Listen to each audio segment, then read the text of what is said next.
बहुत समय पहले एक छोटे से गांव के पास एक पर्वत की चोटी पर एक प्रसिद्ध मोंक रहते थे जिनका नाम बोधिराज था। उनकी ख्याति दूर दूर तक फैली हुई थी। लोग उन्हें ज्ञान के एक सागर के रूप में जानते थे। उनका जीवन सादगी और शांति से भरा था और लोग उनके पास अपनी समस्याओं का समाधान खोजने आते थे। उनकी एक खासियत थी, वे केवल कहानियों के माध्यम से ही जवाब देते थे।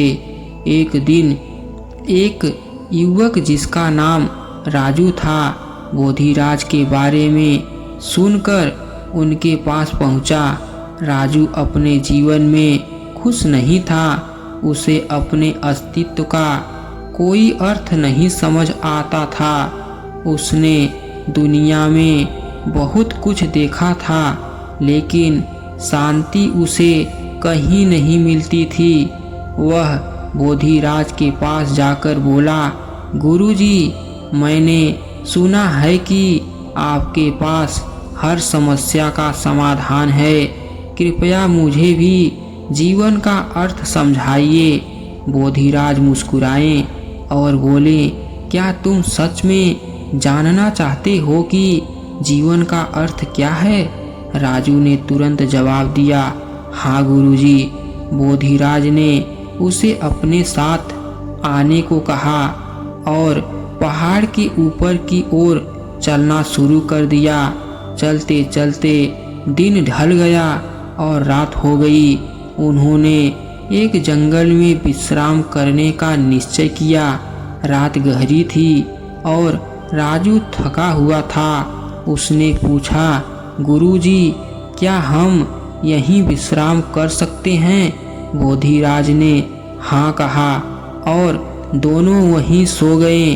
आधी रात को बोधिराज ने राजू को उठाया और कहा, देखो चारों ओर कितना अंधेरा है, लेकिन अगर तुम ध्यान से देखोगे तो एक हल्की सी रोशनी दिखेगी। राजू ने ध्यान से देखा। उसे दूर एक छोटा सा दीपक जलता हुआ दिखाई दिया। बोधिराज ने कहा, चलो उस रोशनी की ओर चलते हैं। दोनों ने फिर से चलना शुरू किया। रास्ते में राजू को कांटे, पत्थर और झाड़ियाँ मिली। वह थक गया, घायल हो गया, लेकिन फिर भी चलता रहा। उस रोशनी की ओर बढ़ने की उसकी चाह इतनी प्रबल थी कि उसने अपने दर्द को सह लिया। अंततः जब वे रोशनी के पास पहुँचे तो राजू ने देखा कि वहाँ एक छोटी सी झोपड़ी थी, जहाँ एक बूढ़ा व्यक्ति एक दीपक के साथ बैठा था। बोधिराज ने राजू से कहा, यह बूढ़ा व्यक्ति यहाँ वर्षों से अकेले रहता है, लेकिन फिर भी यह दीपक जलता रहता है। सोचो, यह दीपक क्यों जलता है?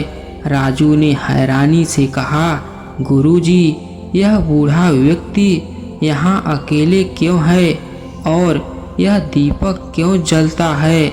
बोधिराज मुस्कुराए और बोले, यह दीपक तुम्हारे भीतर की उस खोज का प्रतीक है जो अंधेरे में भी जलती रहती है। जैसे इस बूढ़े ने रोशनी का स्रोत बनकर यहाँ अंधेरे को दूर किया है, वैसे ही तुम्हें भी अपने भीतर उस रोशनी को ढूंढना होगा जो तुम्हारे हर सवाल का जवाब है।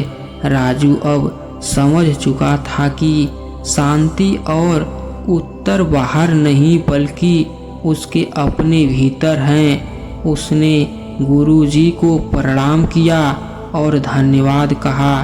बोधिराज ने उसे आशीर्वाद देते हुए कहा, याद रखना, जीवन की हर कठिनाई उस अंधेरे की तरह है जिसे तुमने पार किया।